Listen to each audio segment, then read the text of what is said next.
Pinili ng ilang pamilya na ipagdiwang ang Kapaskuhan sa Quiapo Church. Simula alas 5 kaninang umaga, oras-oras na ang misa sa nasabing simbahan. Yan ang ulat ni Rod Lagusad. Marami sa mga kababayan natin ang nagsimba dito sa Quiapo Church ngayong araw ng Pasko. May mga pamilya, mga magkakaanak at mga magkakaibigan na piniling magsimba ngayong araw. Lalo't isa ito sa pinakamahalagang araw sa simbahang Katolika, kung saan bawat isa dito ay may mga panalangin. Kasama na dito ang pamilya ni Denmark.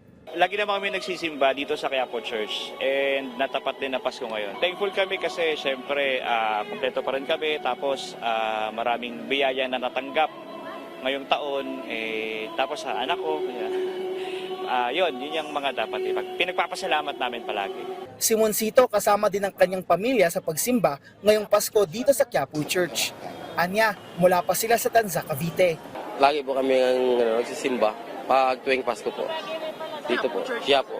Salamat po sa pamilya, gawa ng ligtas at malusog ang pangatawan. Nagkaroon ng magagandang biyaya. Paalala sa isa sa mga homily dito sa Quiapo Church ay ang pagbibigay diin sa halaga ng araw na ito ay ang kapanganakan ni Jesus. Kasama na dito na ang mga ninong at ninang ay kasama sa pagbibigay gabay sa mga inaanak at hindi lang tungkol sa pagbibigay ng pamasko o mga regalo. Sa una ng inilabas na schedule ng pamuna ng Quiapo Church ngayong Pasko o Nativity of the Lord, mula alas 5 ng umaga hanggang alas 11 ng umaga ay oras-oras ng misa. Susunod naman ito ng 12:15 PM Mass at matapos ito muli magkakaroon ng misa alas 3 ng hapon. Mula dito ay oras-oras na uli ang misa hanggang sa huling misa mamayang alas 7 ng gabi. Rod Lagusad, para sa Pambansang TV sa Bagong Pilipinas.